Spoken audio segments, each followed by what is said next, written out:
estar falando com você sobre o tema Tome muito cuidado com as pequenas coisas. E para falar sobre isso, eu quero ler o texto aqui em Gênesis, capítulo de número 4. E eu vou ler a partir do versículo 3, se você quiser acompanhar comigo. Gênesis, capítulo 4, a partir do versículo de número 3. Diz assim: O tempo passou. Um dia, Caim pegou alguns produtos da terra e os ofereceu a Deus, o Senhor. Abel, por sua vez, pegou o primeiro carneirinho nascido no seu rebanho, matou-o e ofereceu as melhores partes ao Senhor. O Senhor ficou contente com Abel e com a sua oferta, mas rejeitou Caim e a sua oferta. Caim ficou furioso e fechou a cara. Então o Senhor disse: Por que você está com raiva? Por que anda carrancudo? Se tivesse feito o que é certo, você estaria sorrindo. Mas você agiu mal, e por isso o pecado está na porta, à sua espera. Ele quer dominá-lo, mas você precisa vencê-lo. Só até aqui, ó. Está mostrando, né? Caim ofereceu uma oferta, Abel ofereceu outra oferta. A gente consegue entender por que Deus aceitou a oferta de Abel, mas não aceitou a oferta de Caim. A Bíblia diz que Caim, ele ofertou ao Senhor, mas sem nenhum desejo interior aparente. Mas quando a Bíblia diz que Abel matou a sua primícia, né, que era um carneirinho, e ali ele pegou as melhores partes daquele carneiro para oferecer a Deus, a Bíblia está dizendo aqui que Abel, ele teve um cuidado que o Caim não teve. Abel teve um cuidado de procurar oferecer o melhor a Deus. Caim não teve esse cuidado. E quando Caim se enfurece por conta disso, né, por perceber que Deus aceitou a oferta do seu irmão, mas não aceitou a oferta dele, ele começa a ficar furioso. Ele começa a ficar com raiva. Então você percebe que antes de Caim matar o seu irmão, que a gente sabe, todo mundo sabe que Caim matou o seu irmão, mas antes de Caim matar o seu irmão, ele fez duas coisas. A primeira, ele ofertou qualquer coisa a Deus. Ele não teve o cuidado que Abel teve. Ele não teve a cautela que Abel teve de querer entregar o melhor a Deus. Ele não teve esse cuidado. Esse foi o primeiro erro dele. O segundo erro de Caim foi ele invejar o fato de Deus ter aceitado a oferta do irmão dele. Ele se enfurece, ele fica com raiva. E sim, ele inveja. Rubia, mas a Bíblia não está dizendo que ele teve inveja. Vamos raciocinar. Se Caim percebe que a oferta do seu irmão foi aceita e a dele não, ele se enfurece, por qual motivo que ele se enfurece? Será que ele se enfurece simplesmente porque Deus não aceitou a oferta dele? Ou ele se enfurece com inveja do irmão que teve a oferta aceita por Deus e ele não? A gente consegue entender que o motivo foi que ele invejou o fato de Deus ter aceitado a oferta do seu irmão e a dele não. Então a gente consegue, eu e você conseguimos compreender isso. Então assim, antes dele cometer um delito gravíssimo, que é o assassinato, e gente, eu não estou falando só via luz bíblica não, tá? Porque diante da nossa lei, a lei brasileira, também, o crime de homicídio, tá? O crime de assassinato, ele dentro da lei é visto como um agravante, certo? Quem rouba vai ter um tipo de punição na nossa lei brasileira, e quem mata tem uma punição maior. Então, nesse caso, eu não estou falando de Bíblia, estou falando de lei, tá? Então, biblicamente, a morte, ela também tem um peso, porque é o sangue inocente de um homem, gente. Entende? Então, ele se enfureceu, sim, Caim se enfureceu, Caim invejou a oferta do irmão, né? E Deus diz a Caim, olha, você pode dominar essa tentação que está indo sobre você. Você pode frear. Imagina que maravilha se Caim tivesse se freado ali. Ele se enfurece, mas como somos humanos, é normal a gente se enfurecer. E ele se enfurece, ele fala assim, bom, eu me enfureci, verdade, mas eu não vou me deixar levar por esse sentimento de fúria. Eu não vou me deixar levar por esse sentimento invejoso a respeito do meu irmão. Provavelmente não haveria mortes até hoje. Só que esse sentimento ruim, ele foi alimentado. Como é ruim quando a gente alimenta sentimentos ruins para a nossa vida como se fosse vitamina, né? Muitas vezes a gente pode até receber uma palavra positiva. Vai em frente, não desista, vai dar certo, você vai conseguir. E às vezes a gente nem liga, tá nem aí. Agora, se vier uma pessoa com palavra contrária, com palavra diretamente vinda do inferno para nos atormentar, para acabar com a nossa paz, para tirar a nossa estrutura emocional, a gente alimenta aquilo literalmente como se fosse uma vitamina para o nosso corpo. E a gente percebe que tem algo errado aí. Porque Deus fala com Caim, Caim, olha, o mal está à sua porta. Agora vai caber a você frear.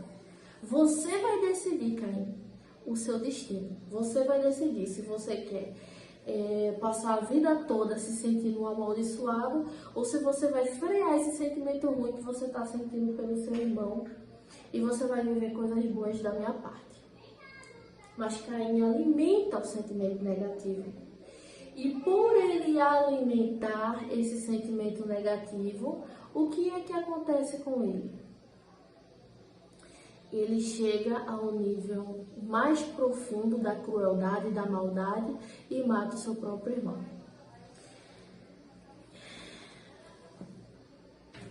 Isso também acontece na nossa vida.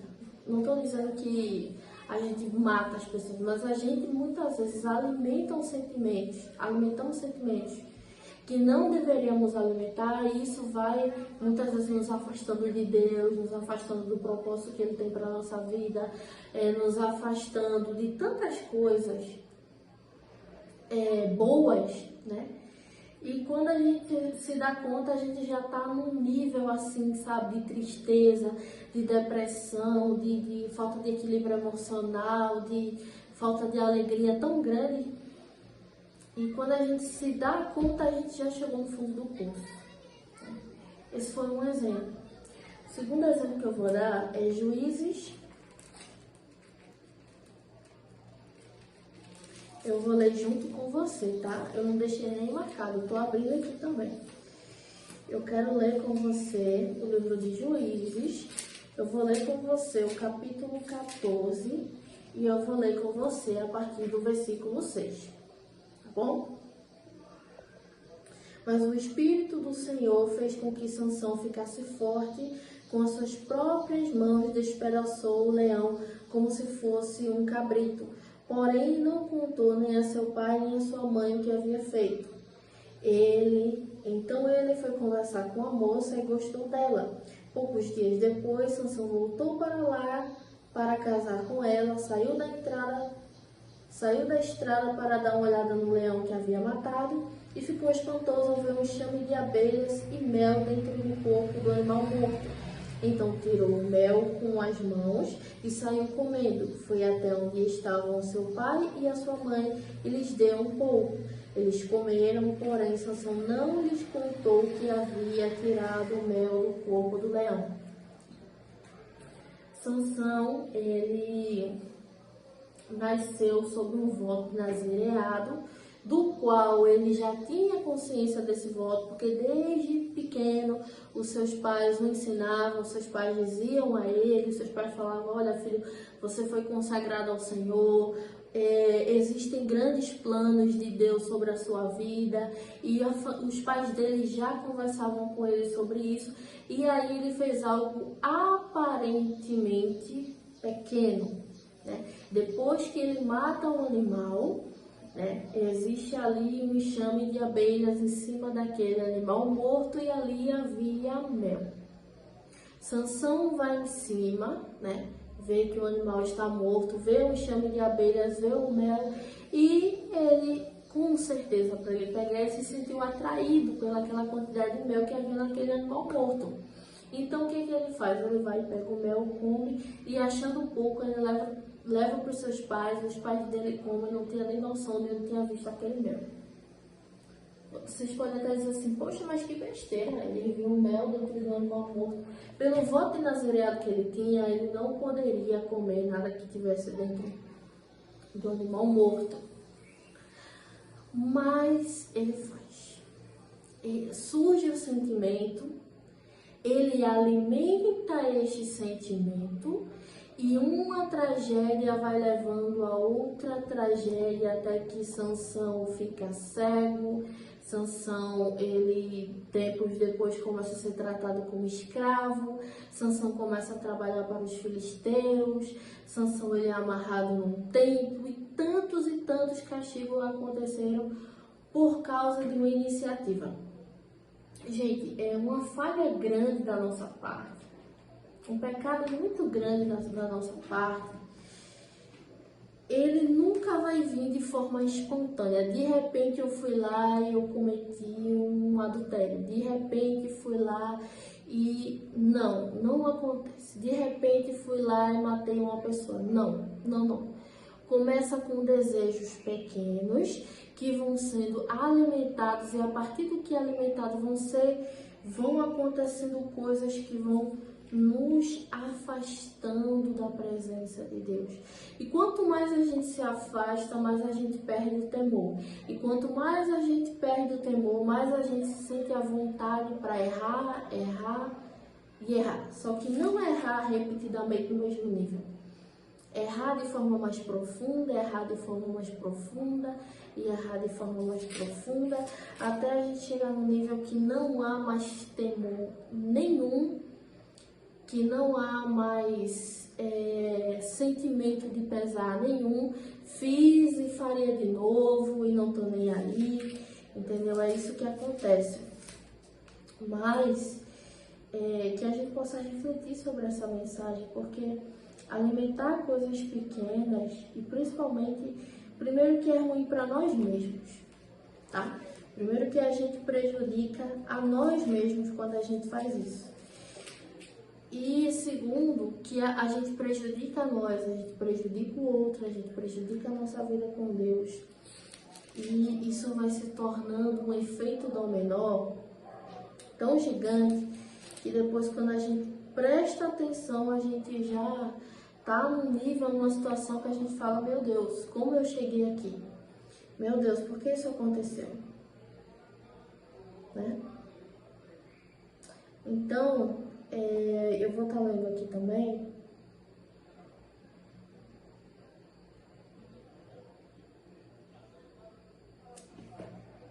junto com vocês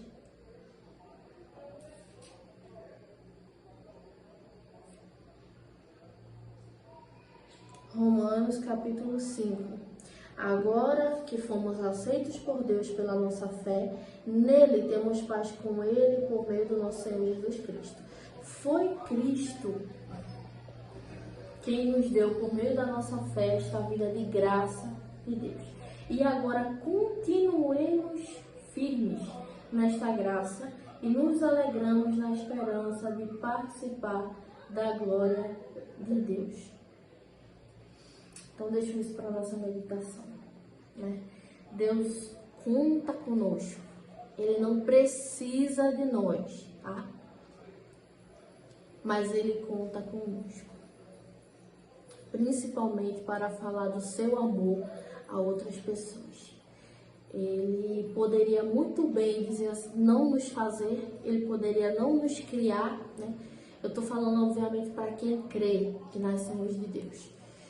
Ele poderia não ter nos feito, ele poderia dizer, você não tem capacidade de ficar aí, né? Mas ele escolheu as coisas loucas deste mundo para confundir as sábias. Então, ele conta conosco, ele conta com a nossa fé, ele conta com a nossa dedicação ao seu reino, mesmo sem precisar. Mas ele confia e ele conta conosco, tá bom? E eu espero que você tenha gostado desse vídeo, tá? Espero que eu tenha te ajudado a edificar a tua vida, porque o meu desejo é simplesmente falar a palavra de Deus de maneira mais clara possível, tá bom?